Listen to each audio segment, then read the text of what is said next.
Halo semuanya, selamat datang kembali bersama saya di kanal Receh Production. Hari ini, kita akan membahas salah satu peristiwa paling terkenal dalam sejarah Amerika, pembunuhan Presiden John F. Kennedy. Setelah beberapa dekade diselimuti misteri dan spekulasi, akhirnya kita mendapatkan banyak dokumen yang baru dirilis. Berkat arahan dari mantan Presiden Donald Trump, ribuan halaman dokumen yang sebelumnya tidak pernah dilihat atau disensor telah dirilis. Mungkinkah dokumen-dokumen ini akhirnya menjelaskan kebenaran di balik hari naas di Dallas itu? Kita akan mencari tahu bersama. Jadi, bersiaplah, tekan tombol berlangganan itu, dan mari kita ungkap misteri ini bersama. Dari CIA hingga mafia, dan bahkan bisikan keterlibatan makhluk luar angkasa, teori tentang siapa yang sebenarnya membunuh JFK tidak ada habisnya. Apakah benar-benar Lee Harvey Oswald bertindak sendiri? Atau apakah dia hanya pion dalam konspirasi yang jauh lebih besar? Bergabunglah dengan kami saat kami menjelajahi teori-teori ini dan banyak lagi, menyelami dokumen-dokumen yang baru dirilis untuk mengungkap kebenaran. Sebelum kita menyelami lautan informasi ini, mari kita kembali ke tahun 2017 untuk sedikit konteks. Ingat, Undang-Undang Catatan JFK? Disahkan pada tahun 1992,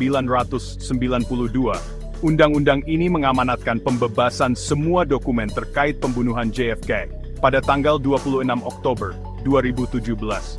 Meskipun sebagian besar memang dipublikasikan, banyak dokumen yang tetap disunting sebagian atau seluruhnya, membuat para peneliti dan ahli teori konspirasi sama-sama menginginkan lebih. Masuklah Donald Trump. Pada musim gugur tahun 2017, Trump, yang saat itu menjabat sebagai Presiden Amerika Serikat, memerintahkan pembebasan dokumen-dokumen yang tersisa ini, dengan alasan perlunya transparansi dan keinginan untuk mengungkap kebenaran di balik pembunuhan JFK.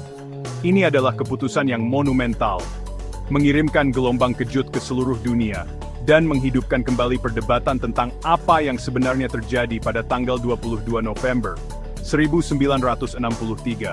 Namun, bahkan dengan arahan Trump, tidak semua dokumen terungkap. Badan intelijen, dengan alasan masalah keamanan nasional, berhasil merahasiakan sebagian file. Ini semakin memicu spekulasi dan kecurigaan, dengan banyak yang percaya bahwa pemerintah masih menyembunyikan informasi penting tentang pembunuhan tersebut. Maju cepat ke hari ini, dan kita akhirnya melihat rilis dokumen yang telah lama ditunggu-tunggu ini. Lebih dari 80.000 halaman materi yang sebelumnya dirahasiakan, beberapa disunting seluruhnya pada tahun 2017, sekarang tersedia untuk umum. Ini belum pernah terjadi sebelumnya, teman-teman. Belum pernah kita memiliki akses ke koleksi informasi selengkap ini tentang pembunuhan JFK. Banyaknya dokumen ini sangat mengejutkan. Kita berbicara tentang ribuan halaman, berisi semuanya, mulai dari laporan FBI dan memo CIA, hingga kesaksian saksi dan analisis forensik. Ini adalah tambang emas informasi bagi siapapun yang tertarik dengan pembunuhan JFK, dan akan membutuhkan waktu untuk memilah-milah semuanya. Tetapi potensi imbalannya sangat besar. Dokumen-dokumen ini berpotensi untuk menulis ulang sejarah, untuk akhirnya memberikan jawaban pasti atas pertanyaan-pertanyaan yang telah menghantui kita selama beberapa dekade. Nah, mungkin kalian berpikir, kita sudah mendapatkan beberapa dokumen di tahun 2017. Apa istimewanya dokumen-dokumen baru ini? Nah, teman-teman, perbedaannya seperti siang dan malam. Kalian tahu, rilis tahun 2017 itu, meskipun terobosan pada saat itu, hanyalah seperti cuplikan trailer untuk acara utamanya. Banyak dari dokumen-dokumen itu disunting habis-habisan, dengan seluruh paragraf dihitamkan, membuat kita lebih banyak bertanya daripada menjawab. Rasanya seperti membaca buku dengan setengah halamannya robek. Bayangkan, kalian sedang asik membaca novel detektif yang menegangkan, dan tepat ketika kalian akan mengungkap identitas si pembunuh, bam, halamannya hilang. Frustasi kan? Itulah yang terjadi dengan dokumen-dokumen tahun 2017 itu. Kita mendapat sedikit gambaran besar, petunjuk konspirasi yang lebih besar, tetapi detail pentingnya selalu sulit dipahami. Tapi sekarang, semuanya terbuka. Dokumen-dokumen yang baru dirilis ini adalah yang sebenarnya, versi lengkapnya, potongan sutradara kalau boleh dibilang. Banyak suntingan dari tahun 2017 telah dihapus, mengungkapkan informasi yang sebelumnya tersembunyi, yang bisa menjadi penting untuk memahami peristiwa seputar pembunuhan JFK. Ini seperti seseorang akhirnya menyalakan lampu di ruangan gelap. Kita sekarang dapat melihat gambaran lengkapnya, untuk menghubungkan titik-titik yang sebelumnya tidak jelas. Ini adalah kesempatan kita untuk akhirnya menyusun teka-teki, dan mengungkap kebenaran yang telah lama tersembunyi. Dokumen-dokumen baru ini bukan hanya tentang membuka kembali masa lalu, mereka juga mencakup harta karun berupa materi yang sama sekali baru. Implikasinya sangat besar. Pusaran konspirasi, fakta, fiksi dan pembunuhan JFK. Jujur saja teman-teman, pembicaraan tentang pembunuhan JFK tidak akan lengkap tanpa membahas masalah yang besar, teori konspirasi. Selama beberapa dekade, pembunuhan JFK telah menjadi lahan subur bagi spekulasi dan dugaan. Ini seperti episode nyata dari X-Files, dengan banyak lika-liku yang membuat kepala pusing. Kita punya segalanya, mulai dari penembak klasik di Bukit Berumput, hingga plot CIA yang rumit, dan bahkan bisikan keterlibatan mafia. Kurangnya jawaban yang jelas dan kerahasiaan awal pemerintah hanya memicu teori-teori ini, mengubah peristiwa tragis menjadi lahan subur bagi ketidakpercayaan dan kecurigaan. Tapi inilah masalahnya dengan teori konspirasi. Mereka tumbuh subur karena ambiguitas. Mereka hidup dari hal yang tidak diketahui, celah dalam narasi resmi. Dan cara dokumen-dokumen JFK ini dirilis, dengan penyuntingan samar dan kurangnya judul atau kepala yang jelas, ya, itu seperti menyiram bensin ke api. Setiap kata yang disunting, setiap halaman yang hilang, menjadi lahan subur untuk spekulasi. Ini cukup untuk membuat orang yang paling berkepala dingin pun mempertanyakan semua yang mereka pikir mereka ketahui. Mengungkap kebenaran, pengungkapan mengejutkan dari berkas-berkas JFK. Sekarang, mari kita bahas hal yang penting. Informasi menarik apa, wahyu mengejutkan apa yang muncul dari berkas-berkas JFK yang baru dirilis ini. Nah, siap-siap teman-teman, karena beberapa hal ini seperti langsung dari film mata-mata.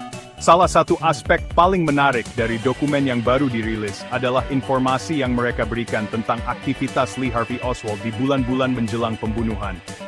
Ingat, Oswald, mantan marinir dengan simpati komunis yang diketahui, telah membelot ke Uni Soviet pada tahun 1959 sebelum kembali ke AS pada tahun 1962.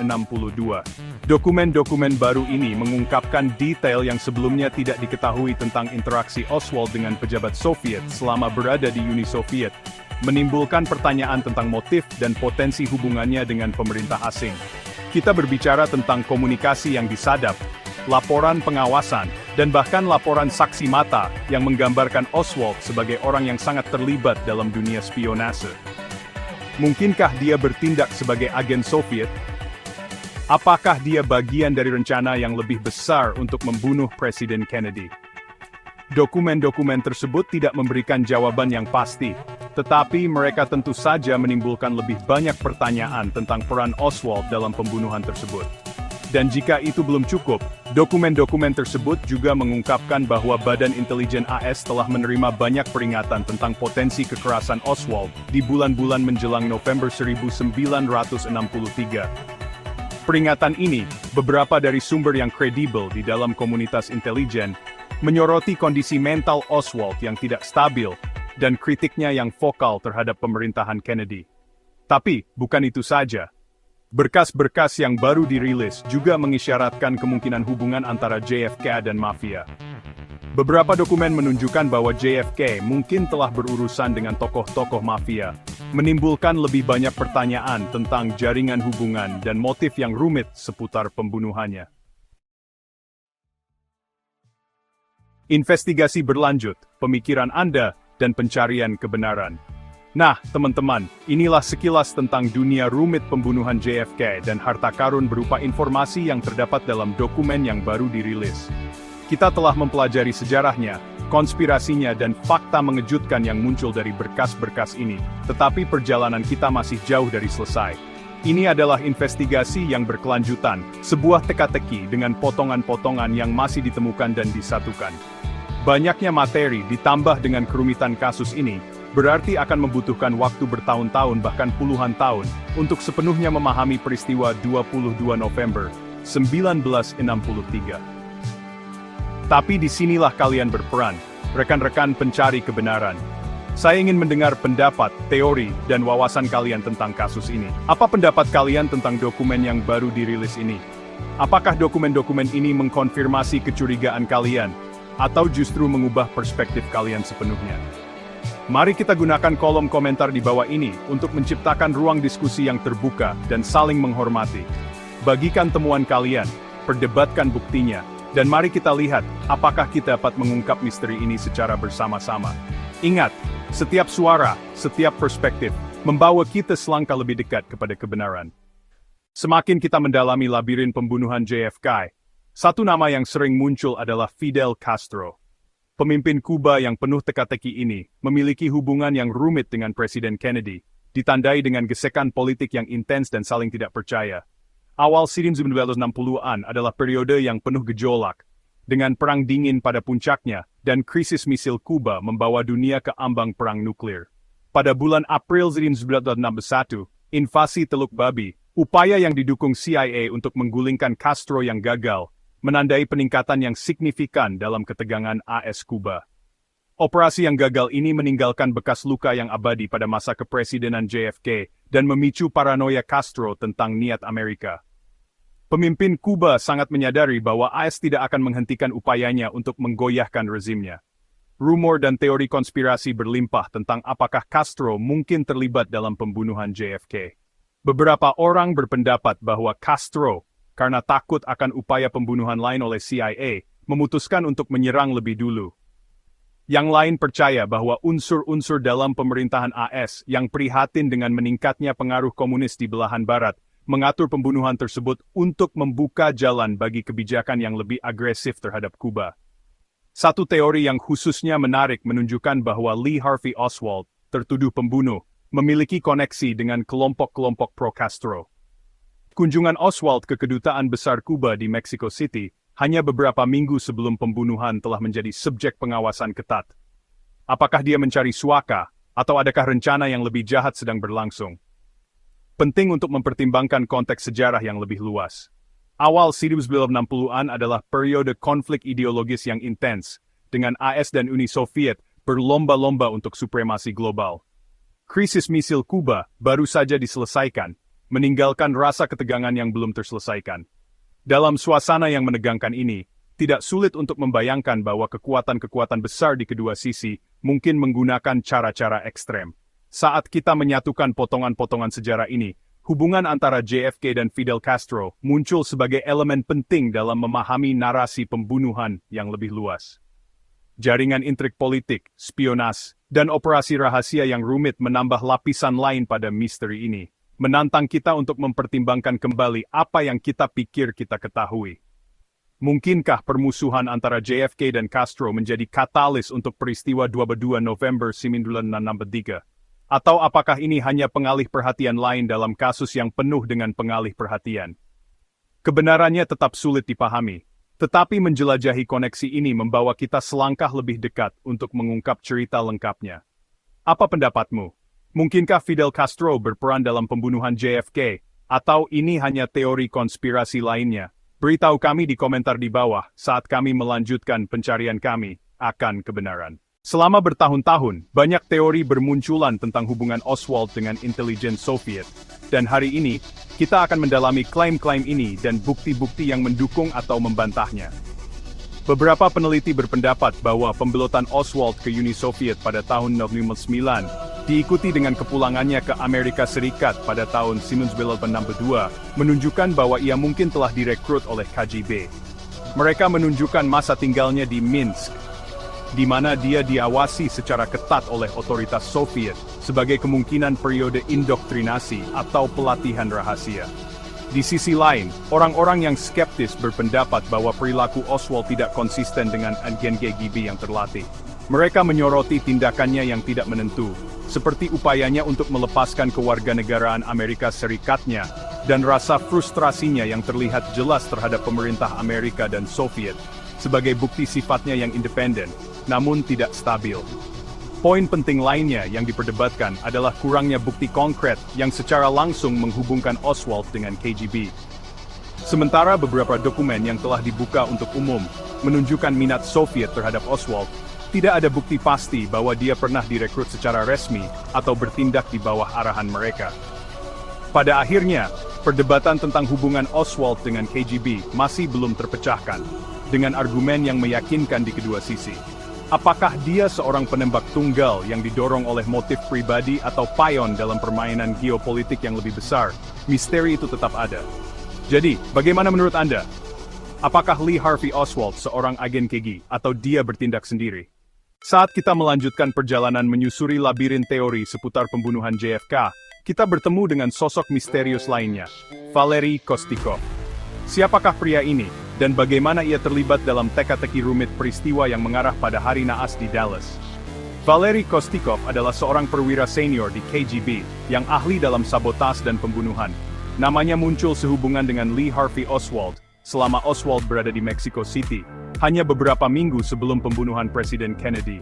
Oswald dilaporkan mengunjungi kedutaan besar Soviet di sana, tempat dia bertemu dengan Kostikov. Sebuah pertemuan yang telah memicu spekulasi tanpa akhir. Tapi apa yang kita ketahui tentang latar belakang Kostikov? Lahir pada tahun 1929, Kostikov dengan cepat naik pangkat di KGB, mendapatkan reputasi sebagai agen yang sangat terampil dan kejam. Pada awal 1960-an, dia ditempatkan di Mexico City, pusat mata-mata Perang Dingin.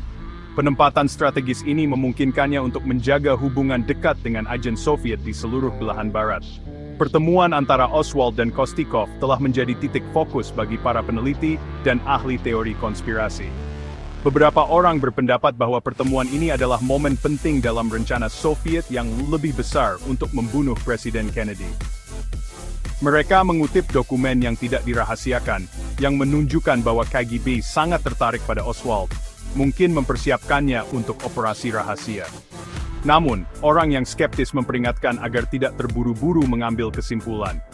Meskipun pertemuan antara Oswald dan Kostikov terdokumentasi dengan baik, sifat pasti dari percakapan mereka tetap menjadi misteri. Apakah itu pertemuan rutin, atau apakah itu melibatkan perencanaan rahasia untuk pembunuhan?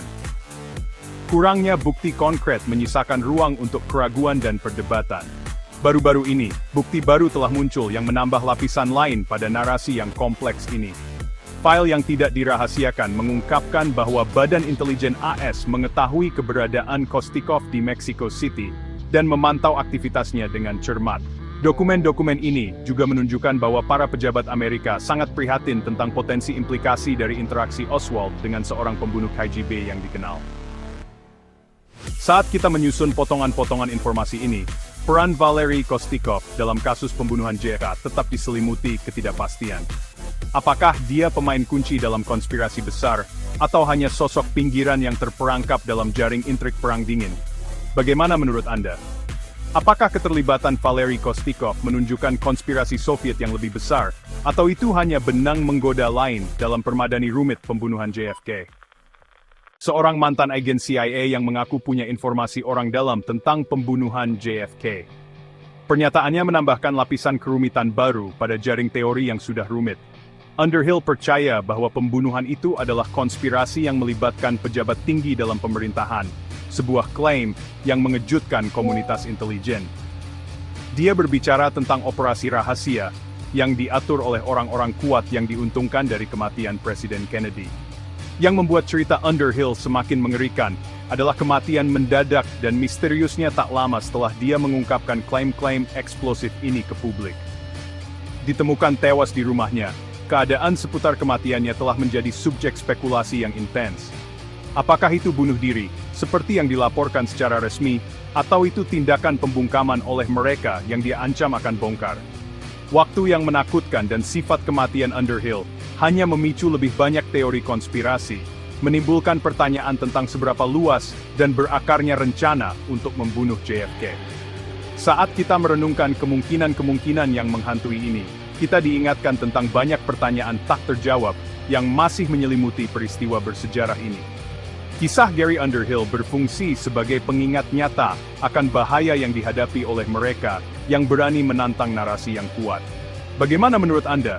Apakah kematian Underhill hanya kebetulan, memunculkan lebih banyak pertanyaan, dan memberikan wawasan baru? Sementara kita terus mendalami penemuan-penemuan ini, pencarian kebenaran tetap menjadi hal yang paling penting. Setiap informasi, setiap fakta yang baru terungkap, membawa kita selangkah lebih dekat untuk memahami sepenuhnya kejadian hari naas di Dallas itu. Namun, dengan setiap jawaban, muncul pertanyaan baru, mendorong kita untuk menggali lebih dalam dan mempertanyakan lebih lanjut. Perjalanan untuk mengungkap kebenaran di balik pembunuhan JFK masih jauh dari selesai. Ini seperti teka-teki rumit dengan banyak potongan yang masih hilang, dan pencarian potongan-potongan itu terus memikat dan menantang para sejarawan, peneliti, dan orang-orang yang penasaran. Terima kasih telah bergabung dengan kami dalam perjalanan sejarah ini. Ingat, pencarian kebenaran bukan hanya tentang memecahkan misteri. Ini tentang memahami masa lalu kita, untuk menavigasi masa depan kita dengan lebih baik. Tetaplah penasaran, teruslah bertanya, dan bersama-sama, kita dapat menyinari bahkan sudut-sudut sejarah yang paling gelap. Sampai jumpa lagi, tetaplah menonton, dan tetaplah ingin tahu.